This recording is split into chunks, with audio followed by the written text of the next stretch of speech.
শ্রীমদ্ ভগবদ্গীতা অনুবাদ স্বামী রামসুখ দাস 18তম অধ্যায়ের 38তম শ্লোক। বিষয়েন্দ্রিয় সংয়োগাদ यदगृहमृतूपमं परिणामे विषमिव तत् सुखं রাজসংস্মৃতম। যে সুখ ইন্দ্রিয় ও বিষয়ের সংযোগবশত প্রথমে অমৃতের ন্যায় এবং পরিণামে বিষতুল্য তাকে বলা হয় রাজস সুখ। ব্যাখ্যা: বিষয়েন্দ্রিয় সংযোগাৎ, বিষয় ও ইন্দ্রিয়াদির সংযোগে যে সুখ হয় তাকে অভ্যাস করার প্রয়োজন হয় না, কারণ প্রাণী যে জনিতেই জন্মগ্রহণ করুক না কেন সেখানেই তার বিষয় ও ইন্দ্রিয়াদিজনিত সুখ প্রাপ্তি হয়। শব্দ, স্পর্শ ইত্যাদি 5টি বিষয়ের সুখ পশু, পক্ষী, কীট, পতঙ্গাদি সকল প্রাণীই পেয়ে থাকে, তাই সেই সুখে প্রাণীমাত্রেরই স্বাভাবিক অভ্যাস থাকে। মানুষের জীবনেও শিশুকাল থেকে লক্ষ্য করা যায় যে অনুকূল অবস্থায় সন্তুষ্টি ও প্রতিকূল অবস্থায় অসন্তুষ্টি স্বাভাবিকভাবে আসে, তাই রাজস সুখে অভ্যাসের প্রয়োজনীয়তা থাকে না। যত্তদগ্রেহমৃতোপমম, রাজস সুখকে আরম্ভে অমৃতের ন্যায় বলার অর্থ হলো এই যে সাংসারিক বিষয়ে প্রাপ্তির সম্ভাবনাতে মনে যত সুখ হয় তত সুখ, আনন্দ এবং সন্তোষ বিষয়ে প্রাপ্ত হয়ে গেলে আর থাকে না। পাওয়া গেলেও শুরুতে সংযোগ হলেই যে সুখ হয়, কিছু পরে আর সেই সুখবোধ থাকে না। সেই বিষয়ে ভোগ করতে করতে যখন ভোগ করার ক্ষমতা ক্ষীণ হয়ে আসে তখন আর সুখ হয় না, বরং বিষয় ভোগে অরুচি হয়ে যায়। ভোগ করার শক্তি ক্ষীণ হলেও যদি বিষয় ভোগ করা হয় তাহলে দুঃখ, জ্বালা উৎপন্ন হয়, চিত্তে সুখ থাকে না। তাই রাজস সুখ আরম্ভে অমৃতের মতো প্রতিভাত হয়। অমৃতের মতো বলার অর্থ হলো এই যে মন যখন বিষয়ের দিকে আকর্ষিত হয় তখন সেই বিষয়টিকে মন অত্যন্ত প্রিয় বলে ভাবে। বিষয় ও ভোগের কথা শুনতে যত ভালো লাগে তত ভোগ করাতে নয়। তাই গীতায় বলা হয়েছে, যামিমাং পুষ্পিতাং বাচ্যং প্রবদন্ত বিপশ্চিত। রাজস ব্যক্তি স্বর্গাদি ভোগের কথা শুনলে সেই সুখও তার অত্যন্ত প্রিয় লাগে, কিন্তু স্বর্গে যাওয়ার পর সেই সুখ ভোগে আর তত সুখ লাগে না, তত প্রিয়ও মনে হয় না। পরিণামে বিষমিব, আরম্ভে বিষয়কে খুব সুন্দর লাগে, খুব সুখ বলে মনে হয়, কিন্তু সেইগুলি ভোগ করতে করতে যখন তা নিরস হয়ে ওঠে তখন সেই সুখে অরুচি হয়। সেই সুখকেই তখন বিষের মতো মনে হয়। জগতে যত প্রাণী বন্দী হয়ে আছে, যত প্রাণী 84 লক্ষ যোনি ও নরকে পতিত আছে, সেইগুলির সবই বিষয় ভোগের জন্য, বিষয়ের সুখ গ্রহণের জন্য। তার জন্যেই তারা এই বন্দিত্ব, নরক ইত্যাদি দুঃখ ভোগ করছে, কারণ রাজস সুখের পরিণামই হলো দুঃখ। রাজসস্ত ফলং দুঃখম। এখনও যারা ভয় পায়, দুঃখ পায়, তা সবই পদার্থে আসক্তির জন্যেই। যে ব্যক্তি ধনলাভ করে পরে ধনহীন হন তিনি যত দুঃখী ও শোকগ্রস্ত হন, কোনো স্বাভাবিক নির্ধন ব্যক্তি তত দুঃখী বা শোকগ্রস্ত হন না, কেননা তার মনে সুখের সংস্কার বেশি নেই। অপরপক্ষে ধনী ব্যক্তি রাজস সুখ বেশি পরিণামে ভোগ করেছেন, তাই তার মধ্যে সুখের সংস্কার বেশি আছে, সেই জন্যেই ধনের অভাব তাকে বেশি দুঃখ দেয়। যেমন যে ব্যক্তি নানা প্রকারের খাদ্য গ্রহণ করেন, তার খাদ্যে যদি কখনো কিছু কম হয় তাহলে সেটি তাকে খুব কষ্ট দেয়। যে আজ খাদ্যে চাটনি নেই, মিষ্টি নেই, এটা সেটা নেই, এইরূপ নেই নেই বুলি লেগে থাকে, কিন্তু সাধারণ মানুষ শুকনো রুটি খেয়েও আনন্দে থাকে, তার খাদ্যে তাই কোনো কিছুর অভাব তাকে কষ্ট দেয় না। তাৎপর্য হলো এই যে পদার্থের সংযোগে যত সুখ পাওয়া যায় ততই তার অভাব অনুভূত হয়, তার জন্য দুঃখই হয়। যে পদার্থের কামনা হয় তা প্রাপ্তির জন্য মানুষ উদ্যোগ করে, চেষ্টা করে, চেষ্টা করলেও বস্তুটি পাওয়া যাবে কি না সে বিষয়ে সন্দেহ থাকে। বস্তুটি প্রাপ্ত না হলে তার অভাবে দুঃখ হয়, আর প্রাপ্তি ঘটলে আরও বেশি পাওয়ার আকাঙ্ক্ষা হয়। এইভাবে ইচ্ছাপূর্তির দ্বারা নতুন ইচ্ছা সৃষ্টি হয়, পরে ইচ্ছা পূরণ ও আবার ইচ্ছার উৎপত্তি, এইভাবে চক্রাকারে চলতে থাকে, যার কখনো শেষ হয় না। তাৎপর্য হলেই যে ইচ্ছার কোনো শেষ নেই এবং ইচ্ছা থাকলে অভাব দুঃখ দিতে থাকে। এই অভাবই বিষের ন্যায় দুঃখ প্রদান করে। রাজস সুখ যদি বিষের মতো হয় তাহলে যারা রাজস সুখ ভোগ করেন তাদের সকলের তো সুখ ভোগের শেষে মৃত্যু হওয়া উচিত, কিন্তু রাজস সুখের সুখ সেভাবে মৃত্যু ঘটায় না, এটি বিষের মতো অরুচিকর হয়ে ওঠে। প্রথমে রাজস্ব সুখ যেমন রুচি তৃপ্তি থাকে, শেষে আর তেমন তৃপ্তি থাকে না, বিষবৎ হয়ে যায়, একেবারে সাক্ষাৎ বিষ হয় না। রাজস্ব সুখ কেন বিষের মতো হয়? কারণ বিষ এক জন্মেই মেরে দেয়, কিন্তু রাজস্ব সুখ জন্ম জন্ম ধরে মারে। রাজস্ব সুখ গ্রহণকারী আসক্ত ব্যক্তি যদি শুভ কর্ম করে স্বর্গেও যান, তাহলে সেখানেও তার সুখ শান্তি জোটে না। স্বর্গে গিয়েও তার থেকে উচ্চ শ্রেণীভুক্ত মানুষদের দেখে ঈর্ষা অনুভব করেন যে এরা কেন আমার থেকে উচ্চে অবস্থিত। সম্পদ বিশিষ্টদের দেখে দুঃখিত হয়ে মনে করেন এরা কি করে আমার সমপর্যায়ভুক্ত হলো, আর নিম্ন শ্রেণীভুক্তদের দেখে অহংকারে ভাবতে থাকে যদি এদের থেকে উচ্চে অবস্থিত হতাম। এইরূপ তাদের মনে ঈর্ষা, দুঃখ, অহং, অভিমান হতেই থাকে।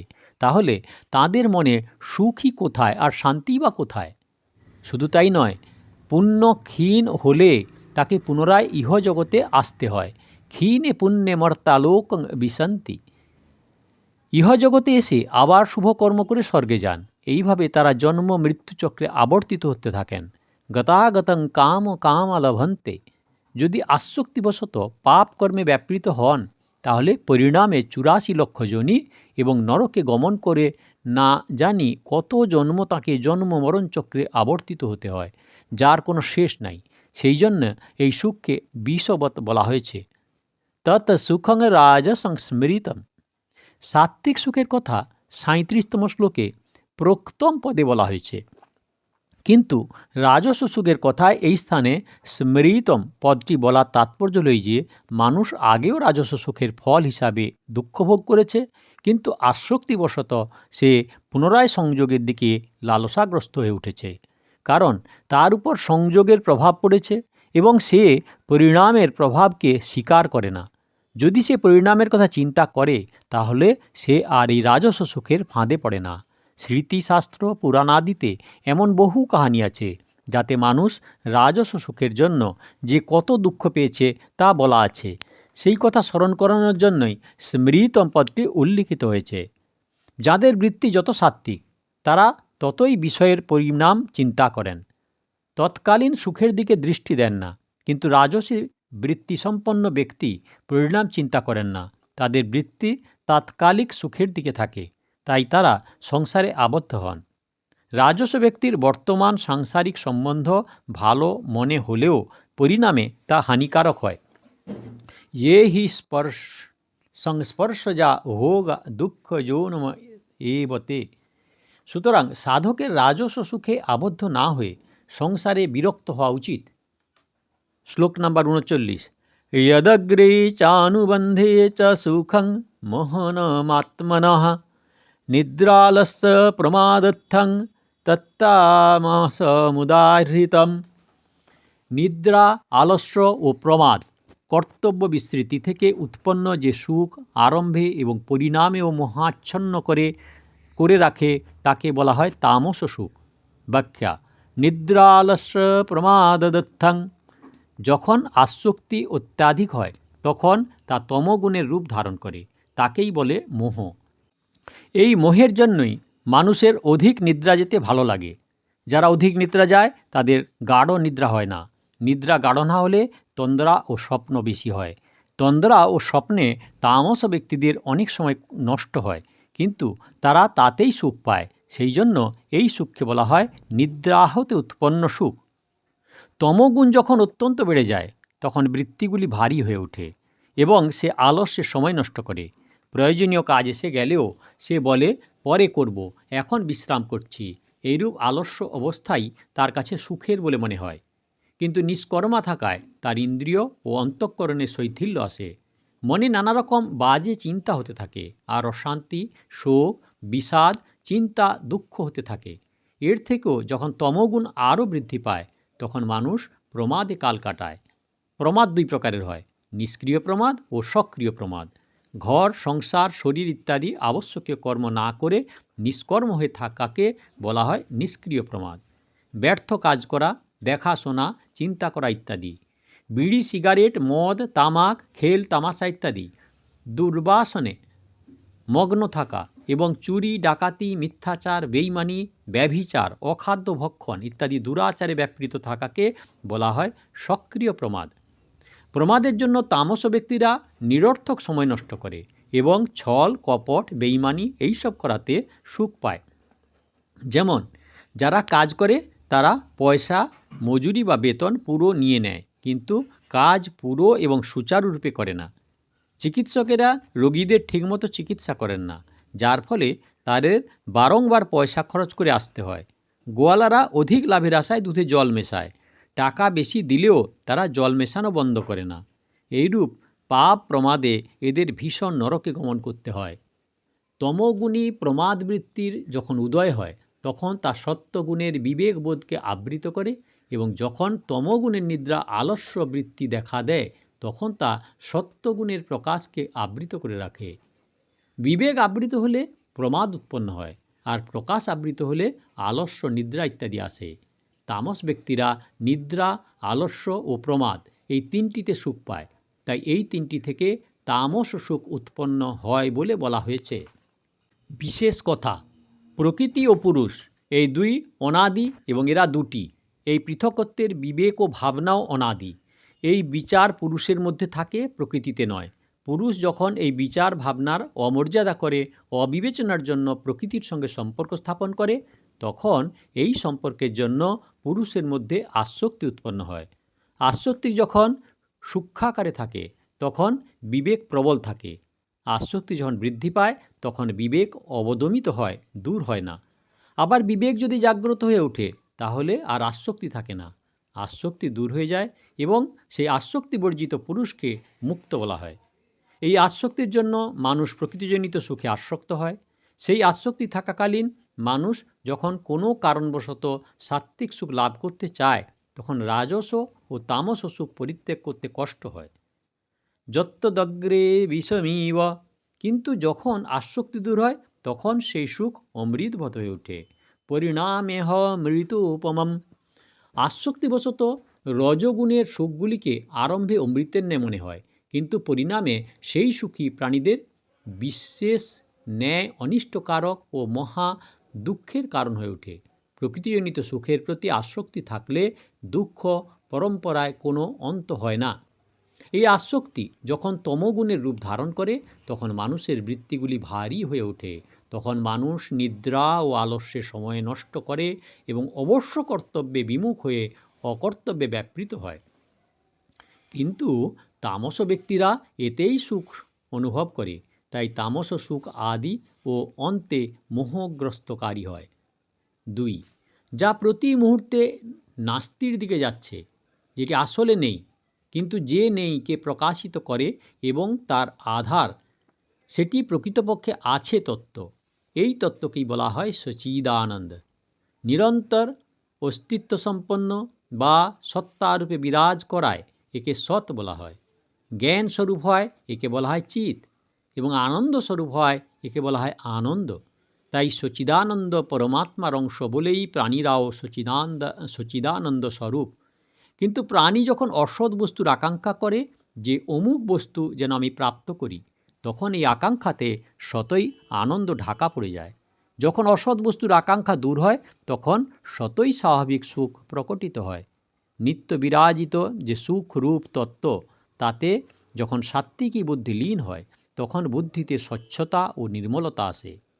এই স্বচ্ছ ও নির্মল বুদ্ধিতে অনুভূত হয় স্বাভাবিক সুখকেই সাত্ত্বিক বলা হয়। বুদ্ধি হতেও যখন সম্পর্ক দূর হয় তখন শুধুমাত্র প্রকৃত সুখ থাকে। সাত্ত্বিকী বুদ্ধির সংস্পর্শেই এই সুখের সাত্ত্বিক সংজ্ঞা হয়। বুদ্ধির থেকে সম্পর্ক দূর হলে তার আর সাত্ত্বিক সংজ্ঞা থাকে না। কোনো জিনিস প্রাপ্ত করার ইচ্ছা যখন মনে উদয় হয় তখন সেই বস্তুটি মনে স্থান করে নেয়, অর্থাৎ মন ও বুদ্ধির সঙ্গে সেটির সম্পর্ক হয়। সেই প্রার্থিত বস্তুটি লাভ করলে তখন সেটি মন থেকে দূর হয়, অর্থাৎ বস্তুটির যে আকর্ষণ থাকে তা দূরীভূত হয়। সেটি দূর হলেই তার জন্য মনে যে অভাব বোধ হয়, দুঃখ ছিল, তা দূর হয় এবং নিত্য বিরাজিত স্বতঃসিদ্ধ সুখের তাৎকালীন অনুভব হয়। প্রকৃতপক্ষে বস্তুটি পাওয়ার জন্য এই সুখ প্রাপ্তি হয়নি, বরং তা হয়েছে তাৎকালিকভাবে আসক্তি দূর হয়। কিন্তু রাজস পুরুষ ভ্রমবশত মনে করেন যে বস্তুটি প্রাপ্তির জন্যই এই সুখ লাভ হয়েছে। আসলে বস্তুর সংযোগ হয় বাহিরের থেকে, আর প্রসন্নতা আসে অন্তর থেকে। অন্তরের যে প্রসন্নতা তা বাহ্যিক সংযোগে উৎপন্ন হয় না। মনের মধ্যে লালিত বস্তুগুলির সঙ্গে যে সম্পর্ক থাকে সেই সম্পর্কগুলি ত্যাগ হলেই তা উৎপন্ন হয়। তাৎপর্য লই যে বস্তু প্রাপ্ত হলে, অর্থাৎ বাইরে বস্তুর প্রাপ্তি হলে অন্তরে তার সঙ্গে সম্বন্ধ ছিন্ন হয়, আর সম্বন্ধ ছিন্ন হওয়া মাত্রই নিত্য বিরাজিত স্বাভাবিক সুখের আভাস পাওয়া যায়। নিদ্রার সময়ে বুদ্ধি যখন তমোগুণে লীন হয় তখন বুদ্ধির স্থিরতার জন্য সুখ প্রকটিত হয়। কারণ তমোগুণের প্রভাবে নিদ্রায় জাগ্রত ও স্বপ্নের পদার্থগুলি বিস্মরণ হয়ে যায়। পদার্থের স্মৃতি হল দুঃখের কারণ। পদার্থগুলি বিস্মৃত হওয়ায় নিদ্রাবস্থায় পদার্থগুলির বিচ্ছেদ হয়। এই বিচ্ছেদের জন্য স্বাভাবিক সুখের অভাব হয়। একেই বলা হয় নিদ্রা সুখ। কিন্তু বুদ্ধির মালিন্যের জন্য সেই স্বাভাবিক সুখ অনুভূত হয় না। তাৎপর্য লই যে বুদ্ধি তমোগুণী হওয়ায় বুদ্ধিতে স্বচ্ছ ভাব থাকে না, সেই জন্যেই সেই সুখ স্পষ্টভাবে অনুভূত হয় না। তাই নিদ্রা সুখকে তামস সুখ বলা হয়। এইসবের তাৎপর্য হল যে সাত্ত্বিক ব্যক্তি সংসারে বিমুখ হয়ে তত্ত্বে বুদ্ধিকে লীন করলে সুখ প্রাপ্তি হয়। রাজস ব্যক্তি আসক্তিবশত চিত্তে অবস্থিত বস্তুগুলিকে পরিত্যাগ করলে সুখ প্রাপ্তি হয়, এবং তামস ব্যক্তির বস্তুগুলির জন্য প্রয়োজনীয় কর্তব্য কর্মের লঙ্ঘন এবং নিরর্থক কর্মে ব্যাপৃত হলে সুখ হয়। এর দ্বারা প্রমাণিত হয় যে নিত্য নিরন্তর অবস্থিত যে সুখরূপ তত্ত্ব সেটি অসতের সম্বন্ধ ছাড়া আচ্ছাদিত থাকে। বিচার বিবেচনাপূর্বক অসতের সঙ্গে সম্পর্ক ছেদ করলে, আসক্তিসম্পন্ন বস্তুগুলিকে মন থেকে দূর করলে এবং বুদ্ধি তমোগুণে লীন হলে যে সুখ হয় তা সেই সুখেরই অভাব মাত্র। তাৎপর্য লই যে সংসার থেকে বিবেচনা সহকারে বিমুখ হলে সাত্ত্বিক সুখ, অন্তর থেকে বস্তুগুলি দূর করলে রাজস সুখ, এবং মোহবশত নিদ্রা আলস্যে জগৎ সংসার বিস্মৃত হলে তামস সুখ হয়। কিন্তু প্রকৃত সুখ হয় তখনই যখন প্রকৃতিজনিত পদার্থ সর্বতোভাবে সম্বন্ধ বিচ্ছেদ করা হয়। এই সুখে যে ভালোবাসা, আকর্ষণ ও সুখ ভোগ থাকে সেইগুলি পারমার্থিক উন্নতিতে বাধা প্রদান করে এবং পতন ঘটায়। তাই পারমার্থিক উন্নতিকামী সাধকদের এই 3 প্রকার সুখের থেকে সম্পর্ক ছেদ করা অত্যন্ত প্রয়োজন। এ হলো 18 নম্বর অধ্যায়ের শ্লোক নাম্বার 38 আর 39। দয়া করে সাবস্ক্রাইব করবেন, লাইক করবেন, শেয়ার করবেন। আর সাধকগণ সাধক সঞ্জীবনী শ্রীমদ্ ভগবদ্গীতা শুরু থেকে শুনতে হলে কাকন বাসুতে ক্লিক করে ভিডিও দেখুন, আর আগের ভিডিওর জন্য দয়া করে অপেক্ষা করুন।